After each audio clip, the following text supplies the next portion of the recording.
Siapa yang tidak mengenal band ini? Pada pertengahan tahun 1990-an, mereka menjadi pelopor dalam genre musik yang dikenal sebagai Cold Wave, yaitu perpaduan dinamis dan energik antara metal bawah tanah dan elemen rock industrial yang menggugah, berasal dari wilayah yang dikenal dengan kreativitasnya. California Selatan, para anggota band ini berhasil menggabungkan 5 minat musik yang berbeda. Masing-masing membawa pengaruh unik untuk menciptakan campuran amarah yang khas dan menonjol. Meskipun membutuhkan usaha dan ketekunan selama setahun untuk akhirnya meraih popularitas yang luas. Album debut dan tur mereka meraih kesuksesan besar yang tidak terduga sebelumnya, menempatkan mereka dengan kokoh di berbagai stasiun radio dan toko kaset di seluruh dunia. Meskipun band tersebut tidak memiliki dasar pelatihan formal di bidang musik, mereka tetap berhasil menciptakan karya yang memukau melalui insting kreatif dan proses masukan yang demokratis di dalam band. Dengan keteguhan dan semangat yang luar biasa, mereka meninggalkan jejak yang menjadi bagian penting dari sejarah musik saat itu. Oke, baiklah, gengs. Mereka adalah grup band Korn.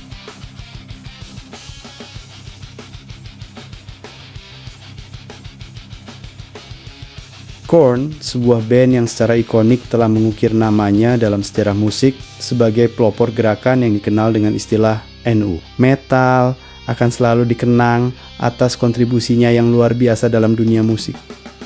Nu metal merupakan variasi dari musik metal yang dirancang secara unik agar lebih mudah diakses oleh audiens yang lebih luas, dengan penekanan khusus pada melodi dan ritme yang menarik dan menggugah, alih-alih terfokus pada aransemen musik yang sangat padat atau gaya vokal yang berteriak-teriak dan kurang dapat dipahami yang biasanya menjadi ciri khas genre metal tradisional.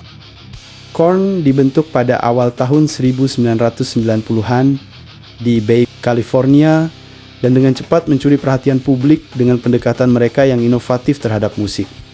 Pada mulanya, band ini terdiri dari 5 anggota berbakat, yaitu vokalis utama Jonathan Davis, yang memiliki suara khas dan karismatik. Bassist handal bernama Reginald Fildiarvisu, yang dikenal dengan permainan bassnya yang kuat dan mendalam. Lalu ada gitaris James Monkey Sheffer, yang membawa tekstur dan kedalaman pada alunan musik band. Juga ada drummer David Silveria yang memberikan ketukan ritmis yang memukau dan penuh energi. Serta gitaris Brian Hetfield yang tak kalah berbakat dalam menciptakan riff yang tidak hanya mengikat melodi, melainkan juga menambah nuansa emosional dan spiritual dalam lagu-lagu mereka.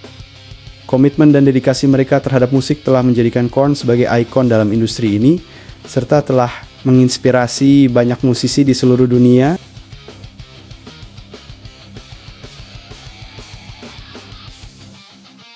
Pada tahun 1994, band ini memperkenalkan album debut mereka yang mengusung nama yang sama dengan band itu sendiri, menandai langkah awal mereka dalam industri musik. Album tersebut berjudul Korn, menampilkan vokalis utama mereka, Jonathan Davis, yang secara jelas mengekspresikan perasaan keterasingan dan ketidaknyamanan dalam dirinya dengan cara yang seringkali menggugah perhatian pendengar. Davis berhasil mengkomunikasikan emosi tersebut melalui erangan rendah yang menyeramkan dan pembacaan lagu anak-anak dengan sentuhan menakutkan, menghadirkan gambaran artistik tentang hilangnya kepolosan yang semakin nyata dalam masyarakat modern. Lirik-lirik yang ditulis dan disampaikan dengan penuh perasaan ini selaras dengan tekstur suara gitar metalik khas band ini, menciptakan nuansa musik yang mendalam dan berat. Menariknya, pada lagu seperti Shoots and Ladders, Korn juga berani memperkenalkan instrumen yang jarang digunakan dalam genre mereka, seperti bagpipe, untuk menambahkan elemen yang menggugah dan tidak biasa pada musik mereka.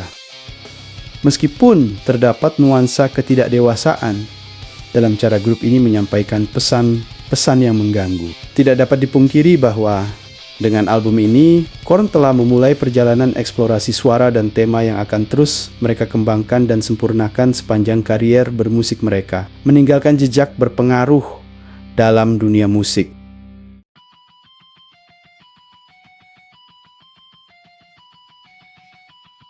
Meskipun Korn tidak mencapai kesuksesan besar pada awal karier mereka, band ini tidak membiarkan kurangnya dampak komersial memengaruhi karya-karya mereka selanjutnya.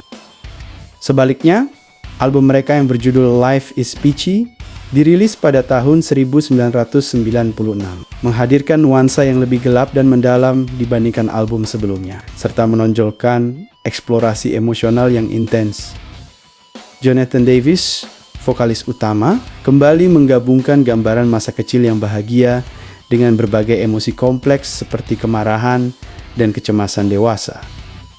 Pengaruh ini terutama terasa pada lagu Mr. Rogers, yang merupakan refleksi mendalam tentang sosok pembawa acara televisi anak-anak yang terkenal dan bagaimana citra tersebut bisa bertentangan dengan realitas kemarahan dan ketidakpuasan yang ia alami.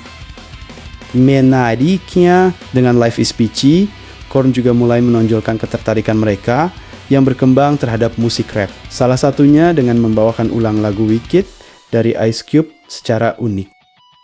Meskipun materi album ini syarat dengan nuansa permusuhan dan muram, serta mungkin terasa mengganggu bagi sebagian pendengar, Life is Peachy berhasil mencapai top 10 tangga album Billboard. Pencapaian ini menunjukkan bahwa ada audiens yang tertarik pada jenis kebencian mendalam Korn terhadap berbagai aspek manusia dan interaksi sosial. Hal ini menunjukkan bahwa Korn mampu menyentuh perasaan para pendengarnya melalui ekspresi musik yang autentik dan intens.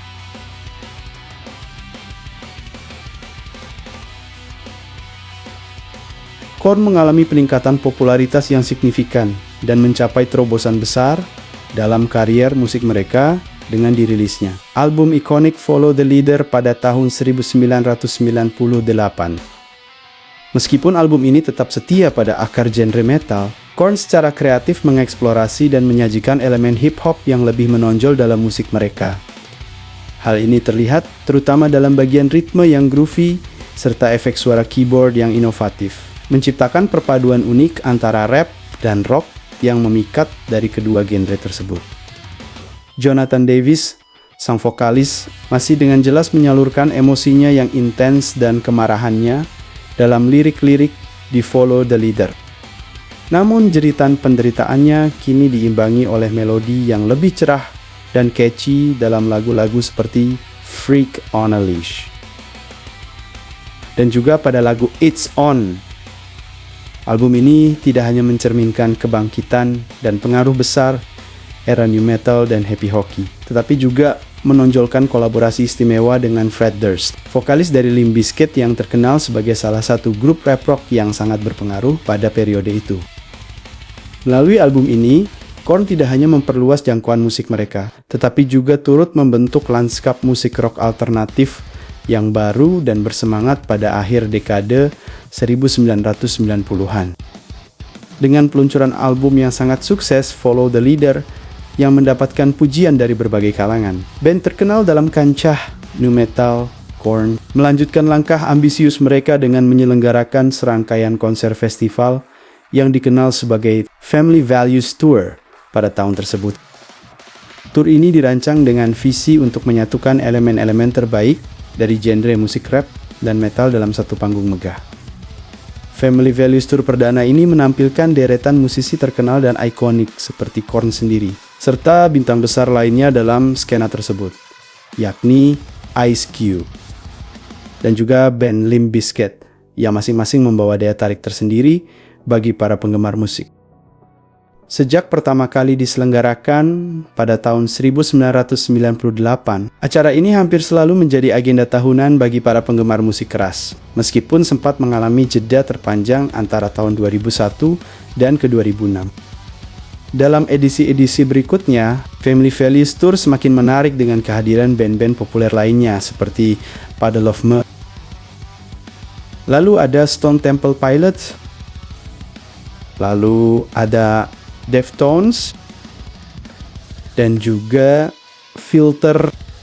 Kesuksesan acara ini juga dibuktikan dengan dirilisnya koleksi penampilan langsung dalam format CD dan DVD, memberikan kesempatan bagi mereka yang tidak dapat hadir langsung untuk merasakan energi dari panggung dan kerumunan penonton yang memadati konser.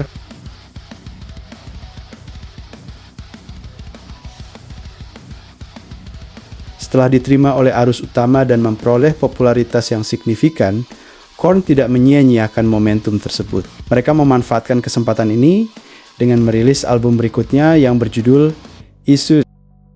Hanya berselang 15 bulan setelah kesuksesan mereka dengan album Follow the Leader. Walaupun Issues juga mencapai kesuksesan di ranah komersial, album ini tidak memiliki kilau artistik yang mampu menciptakan kejutan seperti yang dilakukan oleh Follow the Leader sebelumnya. Yang merupakan sebuah lompatan artistik yang sangat diperhitungkan dalam dunia musik pada masanya.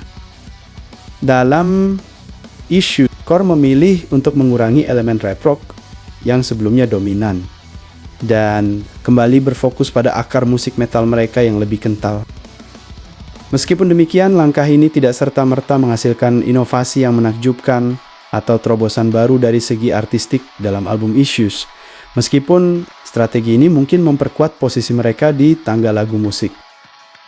Hal ini terbukti dengan keberhasilan beberapa single dari album tersebut, seperti Falling Away From Me, yang menikmati periode pemutaran yang kuat dan frekuensi tinggi di berbagai stasiun radio, memperkuat kehadiran band ini di industri musik global.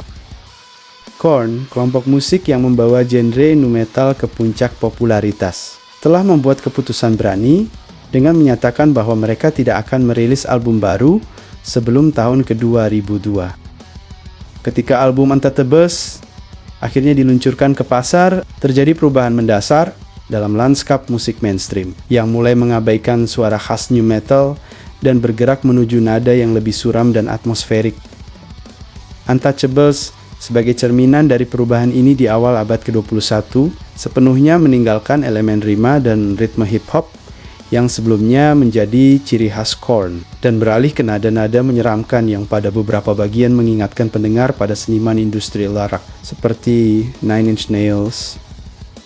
Meskipun Korn mengalami sedikit penurunan popularitas menjelang akhir dekade 1990-an, lagu-lagu seperti Here to Stay dan juga lagu Thoughtless membuktikan bahwa band ini masih mampu mempertahankan daya tarik yang signifikan di tangga lagu, menunjukkan bahwa mereka belum kehilangan sentuhan magis mereka di dunia musik.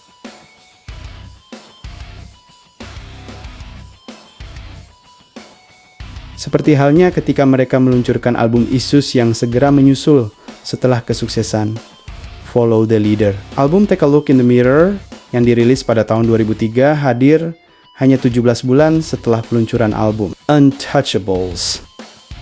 Album ini dianggap sebagai upaya untuk memperkuat identitas dan kekuatan musik mereka dengan kembali ke akar yang lebih mentah dan dasar.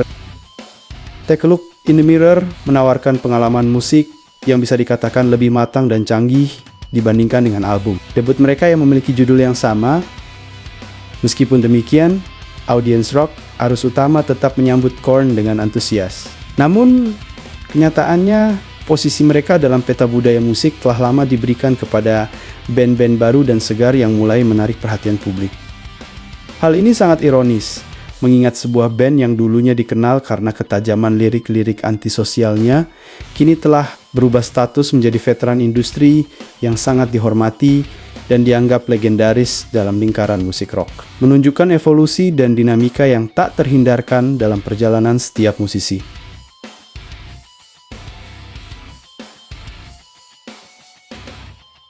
Sebelum Korn merekam album studio mereka berikutnya, terdapat 3 peristiwa penting yang berdampak signifikan pada perjalanan musik dan karier mereka.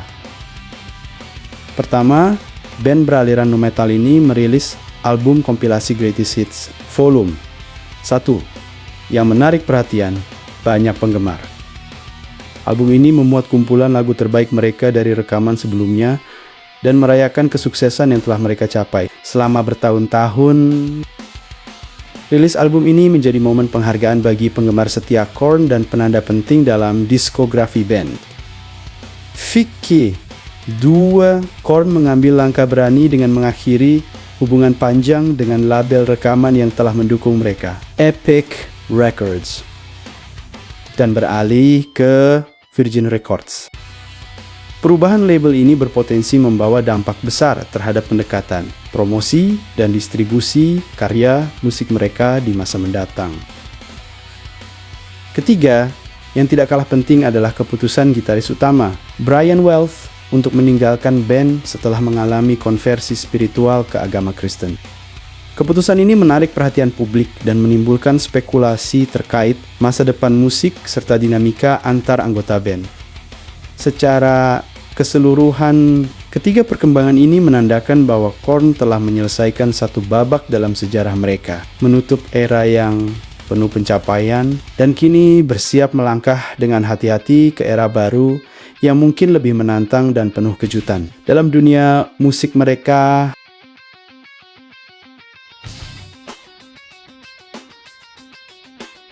album Behudu Cheyu on the Other Side yang dirilis pada tahun 2005 menunjukkan upaya band ini untuk meraih audiens yang lebih luas dan lebih mudah diakses dibandingkan dengan karya-karya sebelumnya.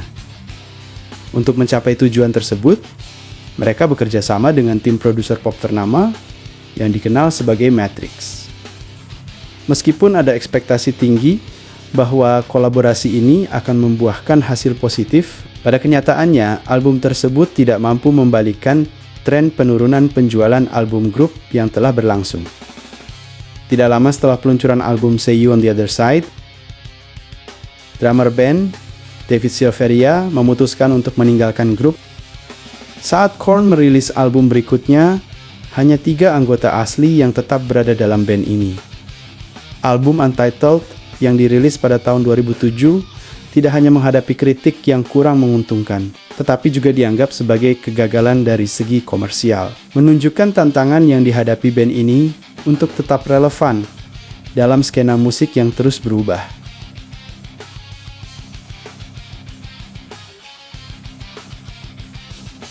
Bekerja sama dengan produser ternama Ross Robinson, yang sebelumnya memainkan peran krusial sebagai produser di balik 2 album awal Korn. Band ini dengan bangga merilis album bertajuk Korn ketiga Remember Who You Are. Album ini dirilis pada tanggal 13 Juli tahun 2010 dan menandai kembalinya mereka ke akar musik asli, menghidupkan kembali ciri khas suara yang telah membuat mereka terkenal. Keistimewaan album ini terletak pada kehadiran Ray Luzier, anggota baru dan permanen di posisi drummer yang menyuguhkan permainan drum yang segar dan penuh energi. Pada periode yang sama, Korn tidak hanya aktif di studio, mereka juga menjadi salah satu penampil utama dalam tur musik rock bergengsi. Rockstar Mega menunjukkan bahwa mereka tetap relevan dan berpengaruh di kancah musik rock dan metal. Partisipasi mereka dalam tur ini tidak hanya menjadi sarana promosi untuk album baru, tetapi juga memperkuat kembali hubungan erat dengan para penggemar. Pada tahun 2011, Korn merilis album yang sangat menarik berjudul The Path to Totality. Dalam proses pembuatan album ini, band tersebut mengambil langkah inovatif dan berani dengan berkolaborasi bersama. Sejumlah produser terkemuka dalam dunia musik dubstep dan electronic dance music EDM seperti Skrillex, serta ada Excision, serta ada Datsik, serta ada Nosia, serta ada Kill the Noise, dan terakhir ada 12 Stage Planet. Kolaborasi ini menghasilkan album yang memadukan elemen musik metal dengan sentuhan elektro, menciptakan suara yang unik dan futuristik yang oleh vokalis utama mereka Jonathan Davis disebut sebagai future metal. Lagu-lagu dalam album ini tidak hanya menawarkan nuansa baru dalam genre metal, tetapi juga menjangkau khalayak yang lebih luas. 2 single andalan dari album tersebut adalah Get Up dan juga single andalan Narcissistic Cannibal, yang merupakan beberapa lagu terakhir dari Korn yang berhasil mencapai posisi di tangga lagu Billboard Hot 100, menunjukkan bahwa band ini mampu tetap relevan dan menarik perhatian pendengar melalui inovasi dalam musik mereka. Penggabungan genre yang biasanya dianggap berbeda ini merupakan bentuk eksplorasi artistik yang tidak hanya memperkuat posisi Korn dalam dunia musik modern, tetapi juga memberikan pengalaman mendengarkan yang segar bagi para penggemar setia dan pendengar baru.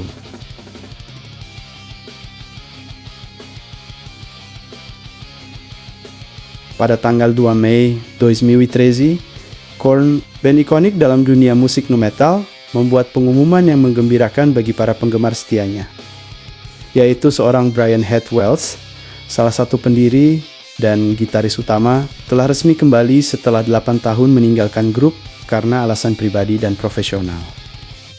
Dengan formasi lengkap, mereka segera mengarahkan energi kreatif ke penggarapan album studio ke-11 mereka bersama produser berbakat Don Gilmore, yang dikenal atas kolaborasinya dengan band-band terkenal seperti Linkin Park. Album baru ini, yang kemudian diberi judul The Paradigm Shift, dirilis secara resmi pada 8 Oktober tahun 2013 dan disambut dengan antusias, bersamaan dengan momen penting saat Korn dilantik ke dalam Hollywood Rock Walk yang terkenal. Sebuah penghargaan bergengsi yang mengakui kontribusi luar biasa mereka dalam dunia musik rock. The Paradigm Shift menampilkan perpaduan unik gaya musik khas Korn, menggabungkan elemen berat dan melodis yang terinspirasi oleh album-album terdahulu. Mereka seperti Issues dan Untouchable, memberikan sentuhan nostalgia sekaligus inovasi dalam sound mereka.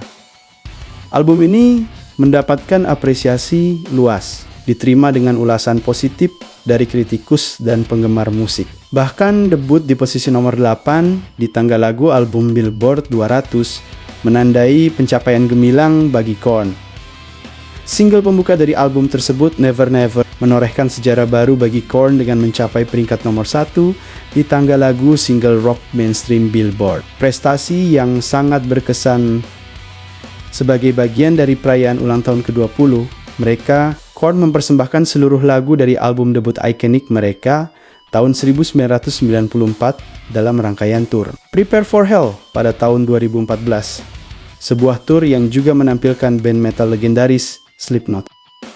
Sementara itu, Korn tidak berpuas diri dengan kesuksesan tersebut dan saat ini sedang terfokus pada proses kreatif untuk album studio ke-12 mereka yang sangat dinantikan oleh basis penggemar mereka di seluruh dunia.